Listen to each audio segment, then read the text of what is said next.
The envelope sat on the kitchen counter like a ticking bomb, its crisp white edges glaring under the fluorescent light. My mother-in-law, Evelyn, had slipped it to me with a smile that didn't reach her eyes, her voice syrupy as she said, "Just a little something for you, dear." I opened it, expecting a belated birthday card, but instead found a meticulously itemized bill. $150,000 for raising Daniel to be the man you married.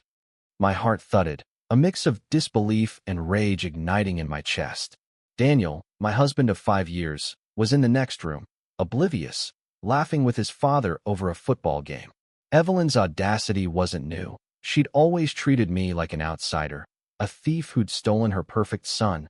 But this was a new low, a calculated strike meant to belittle me in my own home. I gripped the paper, its edges crumpling under my fingers, and felt a fire spark deep within. I wasn't the timid daughter-in-law she thought she could bully. Not anymore.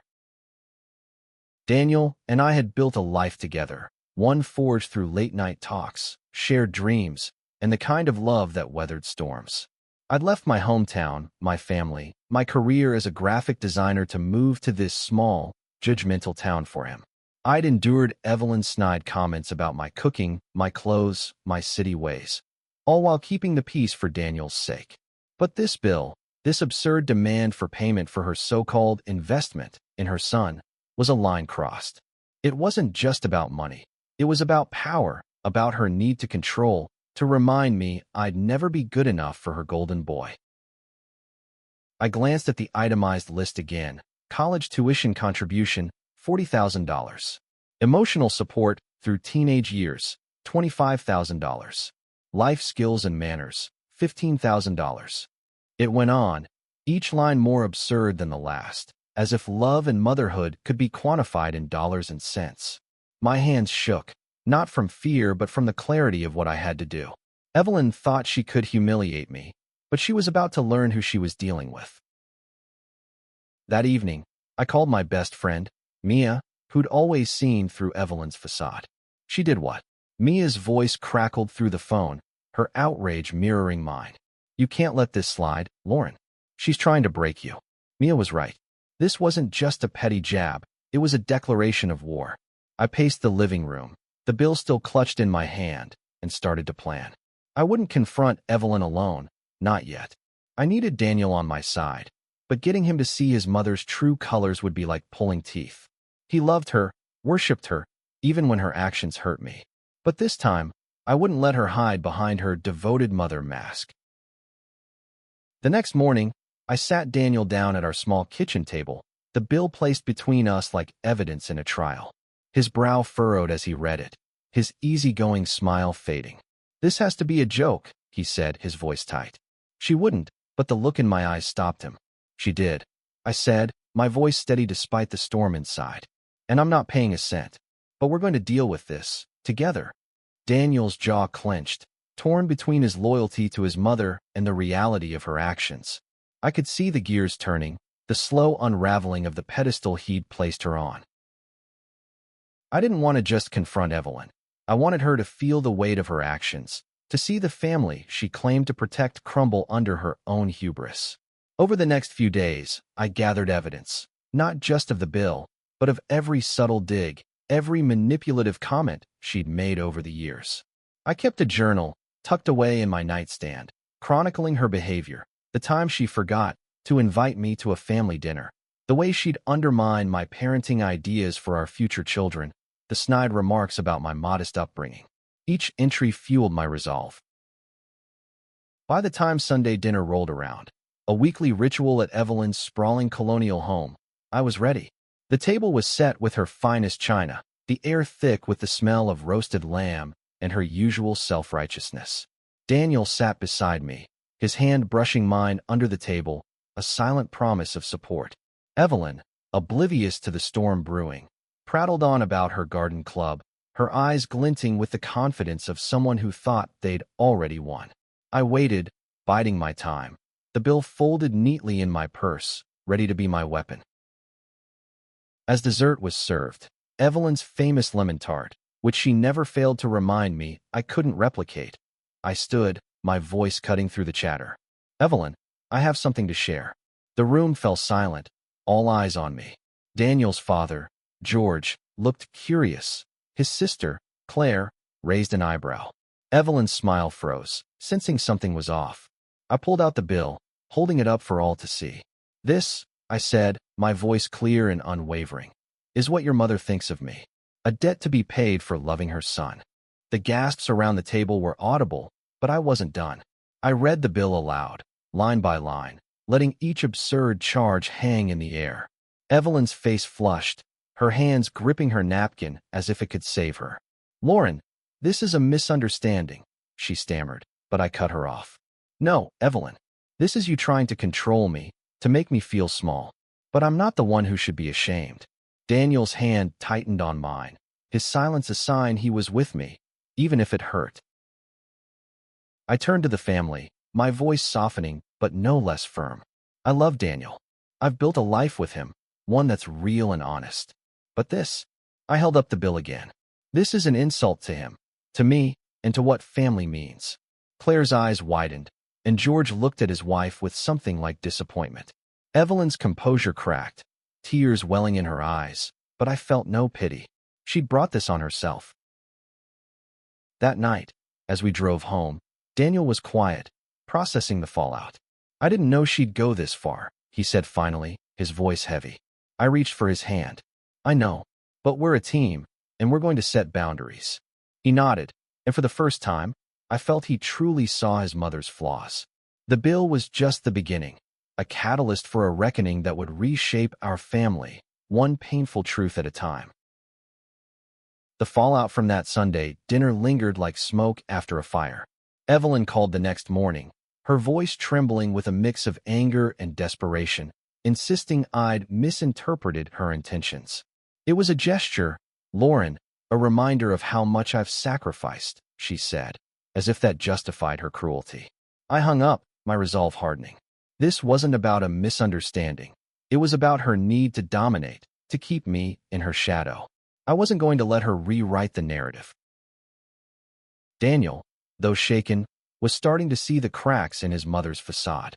Over coffee that morning, he admitted, "I always thought she was just protective. But this? It's wrong." His words were a small victory, but I knew changing his lifelong view of Evelyn would take time. I needed allies, people who'd seen her manipulative side but never spoken up. That's when I turned to Claire, Daniel's younger sister, who'd watched the dinner showdown with wide, conflicted eyes. Claire met me at a quiet cafe downtown, her hands fidgeting with her coffee mug. "I didn't know about the bill," she said, her voice low. "But I'm not surprised. Mom's always had this need to control everything." She told me stories I'd never heard. How Evelyn had guilt-tripped her into abandoning a promising art career because it wasn't practical. How she'd manipulated family dynamics to keep herself at the center. "She's terrified of losing Daniel," Claire said. "And you're a threat because he chose you." Her words hit hard, not because they surprised me, but because they confirmed what I'd felt all along. Evelyn didn't just dislike me. She saw me as a rival for her son's loyalty. Armed with Claire's insights, I felt a new surge of determination. This wasn't just about me anymore. It was about breaking a cycle of control that had hurt everyone in the family, even those too afraid to admit it.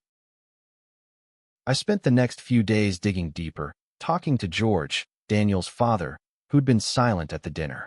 Over a phone call, he admitted Evelyn's behavior had escalated over the years. "She's always been proud of Daniel," he said, his voice heavy with regret. "But this bill, it's not right. I should have said something." His hesitation wasn't surprising. George was a kind man, but passive, worn down by decades of Evelyn's dominance. Still, his acknowledgement was another crack in her armor. Meanwhile, Evelyn wasn't backing down. She sent Daniel a long email, painting herself as the victim, claiming I'd humiliated her in front of the family.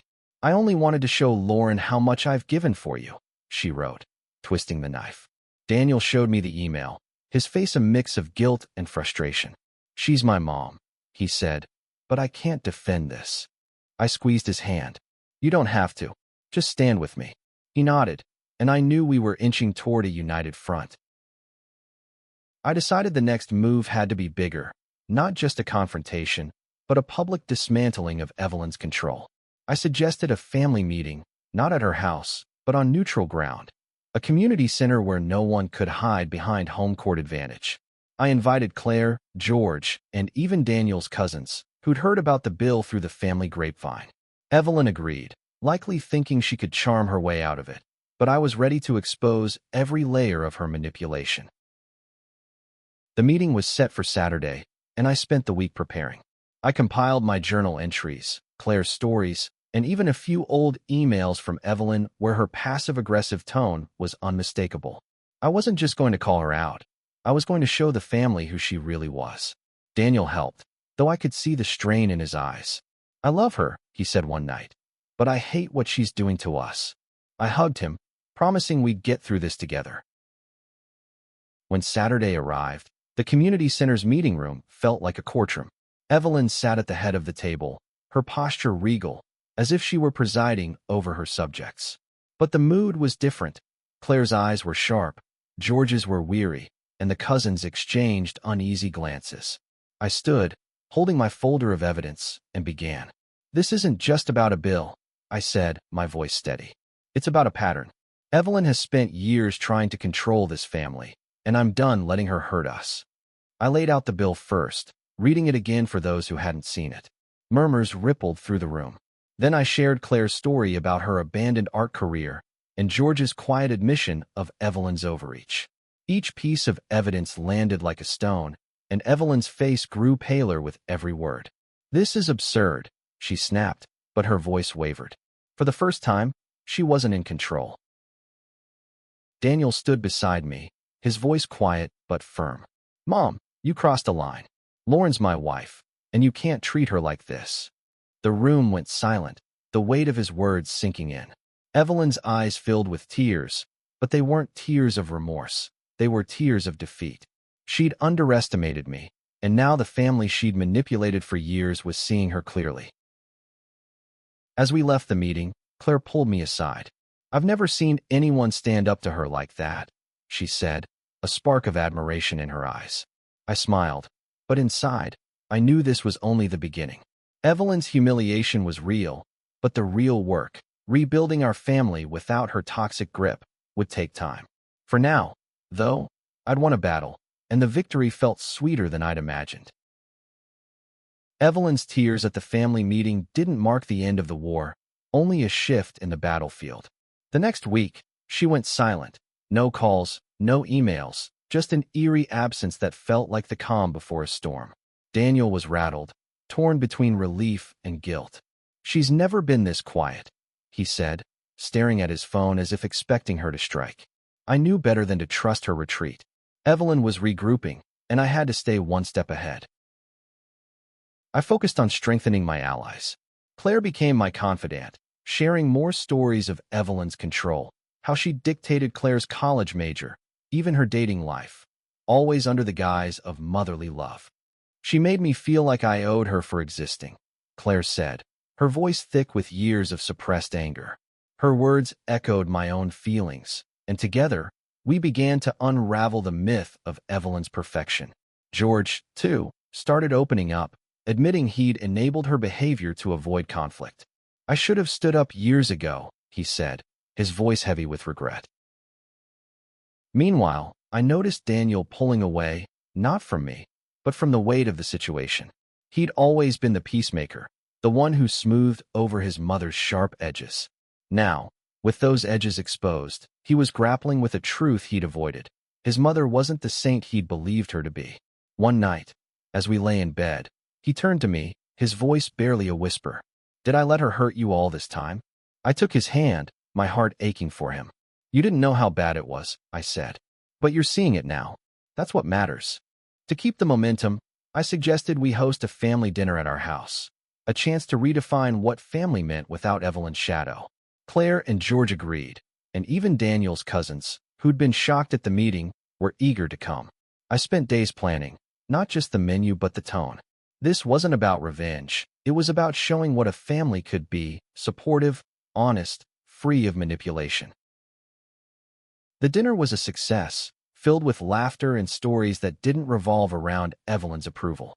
Claire brought sketches from her old art portfolio, and George shared memories of Daniel as a kid, free of his wife's usual embellishments.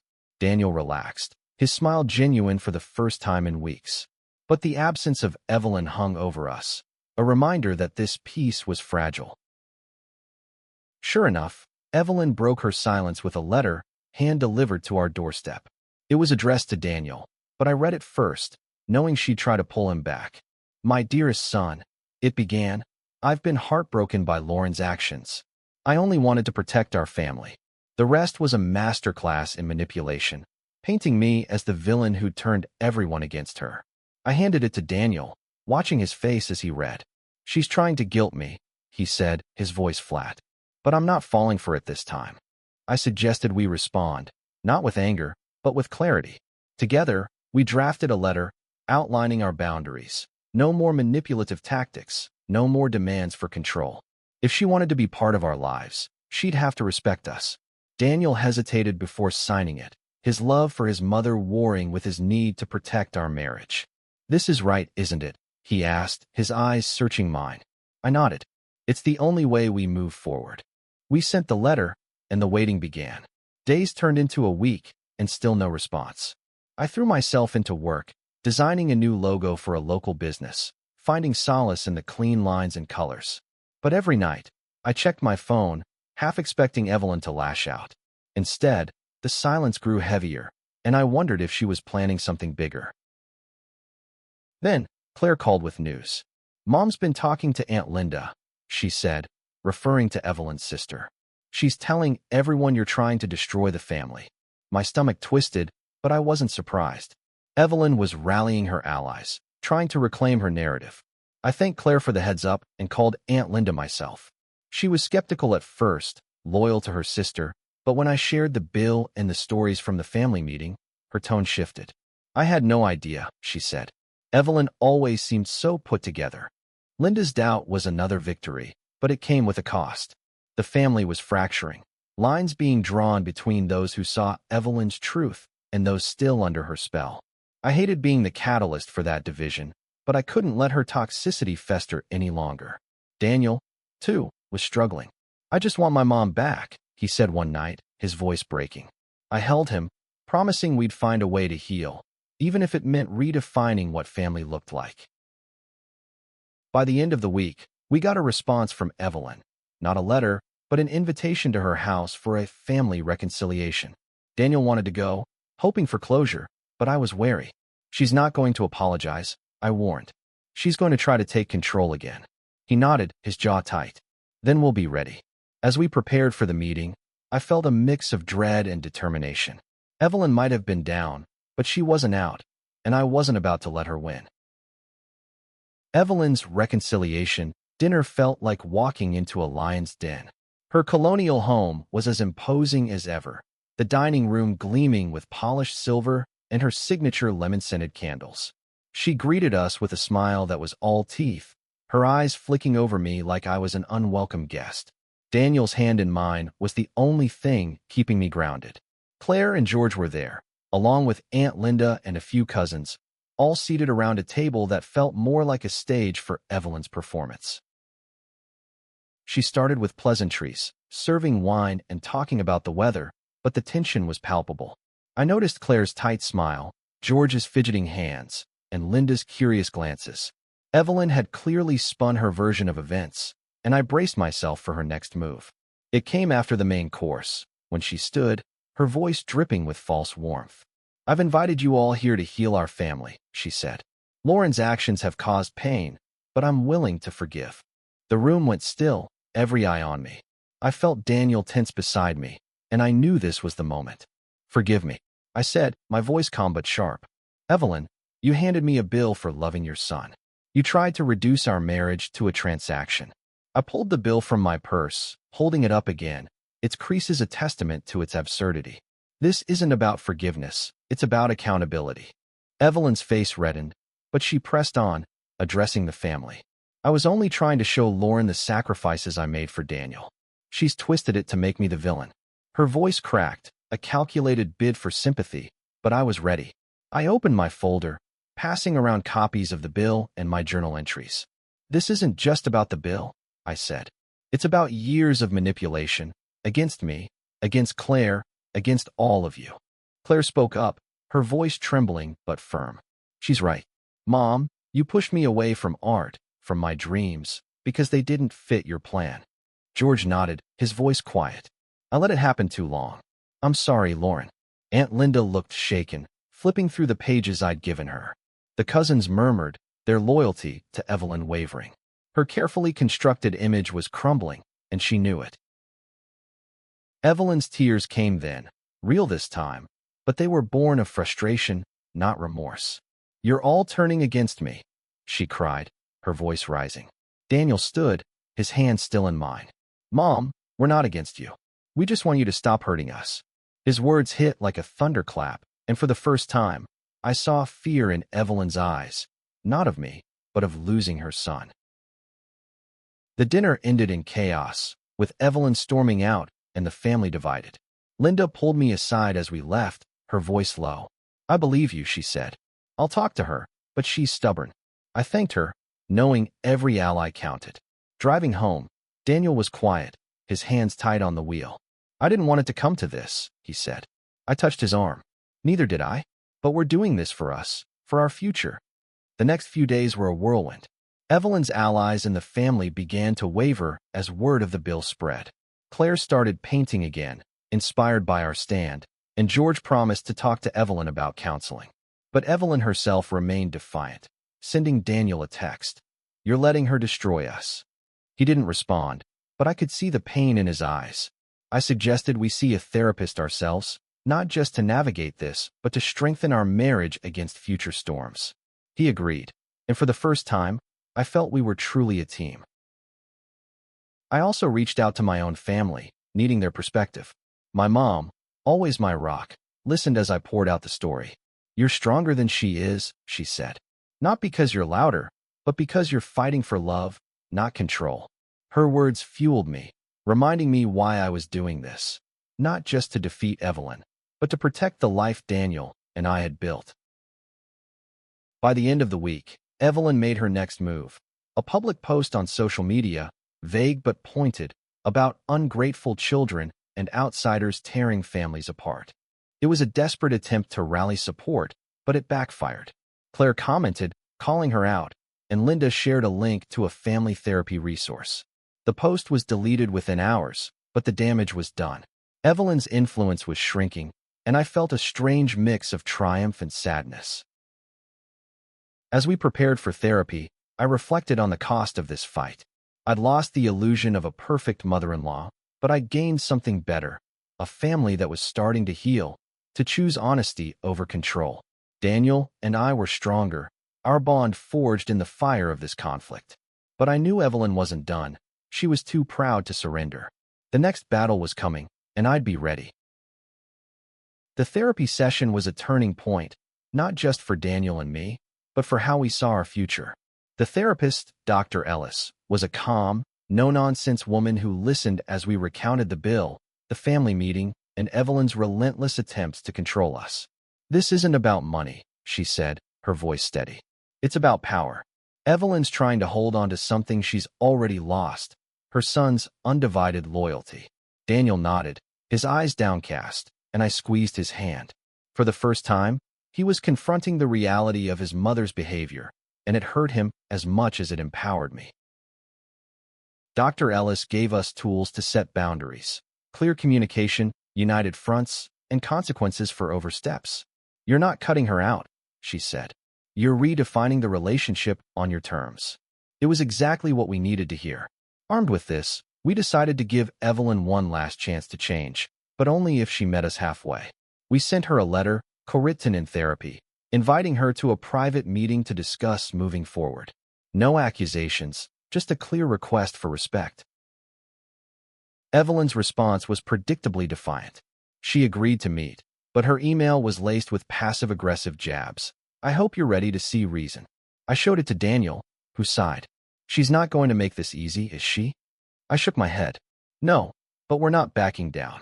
We chose a neutral coffee shop for the meeting, a place where neither of us had the upper hand. Claire offered to come as a buffer, and I gratefully accepted. The meeting was tense from the start. Evelyn arrived in a tailored blazer, her posture rigid, as if she were attending a board meeting rather than facing her son and daughter-in-law. She barely looked at me, focusing on Daniel. "I've always done what's best for you," she said, her voice trembling with rehearsed emotion. "And this is how you repay me?" Daniel took a deep breath, his voice steady. "Mom, this isn't about repayment. It's about respect. You can't treat Lauren like she's beneath you." I spoke up, keeping my tone calm but firm. "Evelyn, the bill was a choice, a cruel one. It wasn't about money. It was about making me feel like I don't belong. But I do. And if you want to be part of our lives, you need to accept that." Her eyes narrowed, but Claire cut in before she could respond. "Mom, you did the same to me. You made me feel like my dreams didn't matter. It's not fair." The weight of Claire's words hung in the air, and for a moment, Evelyn looked genuinely shaken. But her pride was stronger than her remorse. "You're all ganging up on me," she said, her voice rising. "I gave everything for this family." She stood, grabbing her purse, and stormed out, leaving a stunned silence in her wake. Daniel's face was a mix of pain and resolve, and Claire reached for his hand. "She'll come around," she said softly. "Or she won't. But we're done letting her control us." The days that followed were strangely peaceful. Evelyn's absence gave us space to breathe, to focus on our own healing. Daniel and I leaned into therapy, learning to communicate better, to trust each other more deeply. Claire started taking art classes again, her sketches filling our home with color and hope. Even George began to assert himself, telling Daniel he was proud of him for standing up to his mother. The family was reshaping itself, not around Evelyn, but around honesty and mutual respect. But Evelyn wasn't done. A week later, she sent a package to our house. A photo album filled with pictures of Daniel's childhood, each one captioned with her sacrifices. Sleepless nights for his fever, 1995. Save for his first bike, 1998. It was another attempt to guilt him, to remind him of her investment. Daniel stared at the album, his eyes glistening. "She's trying to pull me back," he said. I nodded, my heart aching for him. "But you're not that little boy anymore. You're my husband, and we're building our own life." We decided not to respond to the package, letting her actions speak for themselves. Instead, we focused on our future. I took on a new design project, one that let me flex my creative muscles, and Daniel started talking about starting a family, something we'd put off because of Evelyn's constant interference. The idea filled me with hope, but also fear.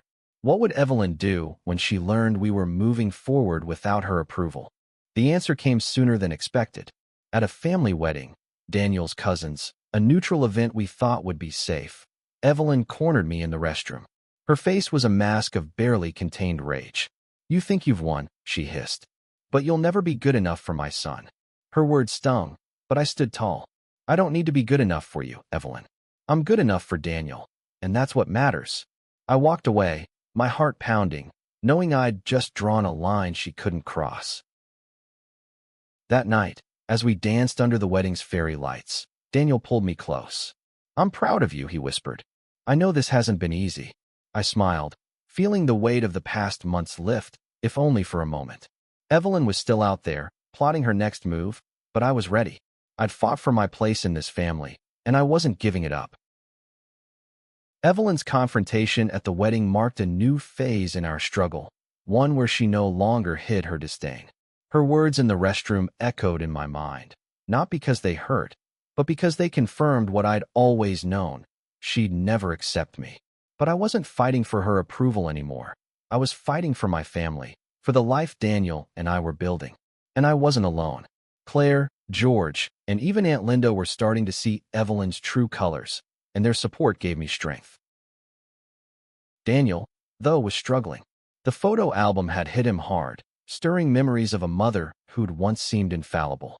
In therapy, he admitted, "I feel like I'm betraying her by choosing you." Dr. Ellis was gentle but firm.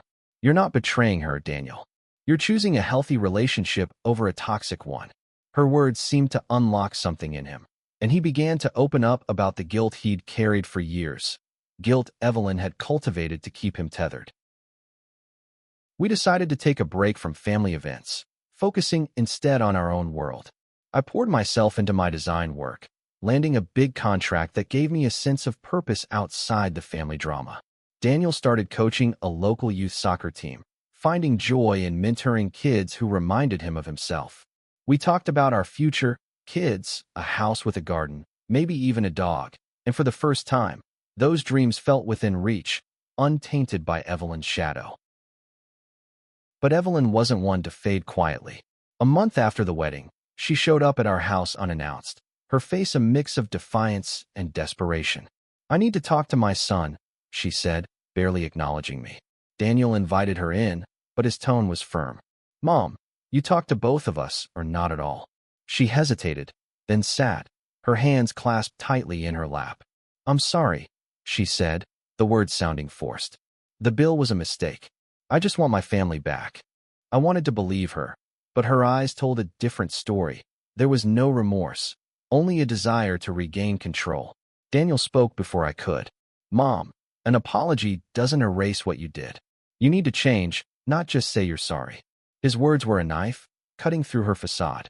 She stood, tears streaming down her face, and left without another word. It was the first time I'd seen her truly broken, and it didn't feel as satisfying as I'd expected. It felt sad. Claire called later that night, furious. She told Aunt Linda it was all your fault, that you forced Daniel to turn against her. I sighed, unsurprised. Evelyn was rewriting history again, but her influence was waning. Linda had already texted me, offering support, and even George was starting to push back, suggesting Evelyn see a therapist. The family was shifting, slowly but surely, toward a new dynamic, one where Evelyn's control was no longer absolute. We leaned on therapy more than ever, using it to navigate not just Evelyn, but our own fears. I admitted my worry that she'd always be a shadow over our lives. Daniel confessed his fear of losing his mother entirely. Dr. Ellis helped us see that we couldn't control Evelyn's choices, only our own. "You're building something stronger than her manipulation," she said. "Focus on that." And so we did. I started a project that felt symbolic, redesigning our home office, a space that had always felt like Evelyn's territory because of her constant suggestions for decor. I painted the walls a soft blue, hung my own artwork, and added a photo of Daniel and me from our honeymoon, a reminder of our foundation. Daniel loved it, and for the first time, our home felt truly ours. But Evelyn's next move caught us off guard. She sent an email to the entire extended family, a long, emotional plea about how I'd stolen her son and turned everyone against her. She included photos from the album, framing herself as the ultimate victim. The email was a desperate bid for sympathy, but it backfired spectacularly. Cousins we hadn't spoken to in years reached out, shocked by her audacity. One even forwarded me an old email from Evelyn, berating them for not attending a family event she deemed mandatory. The tide was turning, and Evelyn was drowning in her own narrative. We didn't respond to the email, following Dr. Ellis's advice to let Evelyn's actions speak for themselves. Instead, we planned a small gathering with Claire, George, and Linda, a chance to solidify our new family dynamic. It was simple, just pizza and board games, but it felt like a triumph. Laughter filled our home, and for the first time, I didn't feel like an outsider. Daniel pulled me aside as the night ended, his eyes soft. "Thank you," he said, "for fighting for us." I kissed him, knowing we were stronger than ever. But as we cleaned up, a text from Evelyn arrived. "You'll regret this." It was vague, menacing, and utterly her. I showed it to Daniel, and we agreed, no more chances. The next move was ours, and it would be final. Evelyn's threatening text was the final straw, a stark reminder that she'd never change unless forced to confront her own flaws. Daniel and I sat down with Dr. Ellis, discussing how to protect our marriage and our future. "You've set boundaries," she said. "Now you need to enforce them." She suggested a formal letter, one that outlined our terms for any future relationship with Evelyn, and the consequences if she didn't comply. It was a hard line, but necessary. We spent hours crafting the letter, choosing words that were clear but not cruel. "We want you in our lives," we wrote, "but only if you respect our marriage and our autonomy. Any further attempts to manipulate or control will result in no contact." Daniel's hand shook as he signed it, but his resolve was firm. "This is for us," he said, and I nodded, proud of how far he'd come. We mailed the letter, certified, so she couldn't claim she never received it. The response was silence, days, then weeks, of nothing. Part of me expected another outburst, but the quiet was almost worse, like waiting for a storm you know is coming. Claire kept us updated, saying Evelyn was licking her wounds, but still telling anyone who'd listen that I was the problem. The difference now was that fewer people believed her. The family had seen the bill, heard the stories, and witnessed her behavior. Her grip was slipping, and she knew it. We focused on building our life, free from her shadow. I landed another design contract, one that let me work from home and dream of starting my own studio. Daniel's soccer team won their first game, and he came home beaming, talking about how coaching made him feel alive. We started planning for a baby, not as a reaction to Evelyn, but as a step toward the future we wanted. Every decision felt like a reclaiming of our power, a defiance of her attempts to control us. Then, unexpectedly, Evelyn reached out, not with anger, but with a request to meet. She wanted to come to our house, alone, to talk. Daniel was wary, but hopeful. "Maybe she's finally listening," he said. I wasn't so sure, but I agreed, wanting to give him closure. We set ground rules. No accusations, no manipulation, just honest conversation. Dr. Ellis prepped us, reminding us to stay united and walk away if she crossed a line. When Evelyn arrived, she looked smaller, her usual confidence dimmed. She sat on our couch, clutching a tissue, and started with an apology that felt rehearsed but genuine. "I was wrong about the bill," she said. "I didn't know how to let go of Daniel." Her voice broke, and for the first time, I saw a glimpse of the woman behind the mask. Not a villain, but a mother terrified of losing her place. Daniel listened, his face unreadable, and I stayed silent, letting him take the lead. "I love you, Mom," he said, his voice steady. "But you hurt Lauren, and you hurt me. If you want to be part of our lives, you have to respect her, completely." Evelyn nodded, tears streaming down her face, but I could see the struggle in her eyes. Change wasn't easy for her, and I doubted it would happen overnight. I spoke up, my tone firm but kind. "Evelyn, we're a family now, Daniel and I. You can be part of it, but not if you try to control us." She left without a fight, promising to try. I didn't fully trust her, but it was a start. Over the next few months, she made small efforts, calling to check in, asking about my work, even complimenting my redesigned office. They were baby steps, often clumsy, but they showed she was trying. Claire, now thriving in her art classes, said Evelyn was seeing a therapist, though she was tight-lipped about it. George, too, seemed lighter, as if Evelyn's softened edges had freed him as well. The family wasn't perfect, but it was healing. We hosted another gathering, this time with Evelyn included, and while it was awkward, it was honest. She didn't dominate the conversation, and when she slipped into old habits, Claire gently called her out. I felt a quiet pride, not just in myself, but in the family we were becoming, one built on respect, not control. As Daniel and I lay in bed one night, he turned to me, his eyes soft. "You changed everything," he said. "You fought for us when I didn't know how." I smiled, my heart full. "We fought for us," I corrected.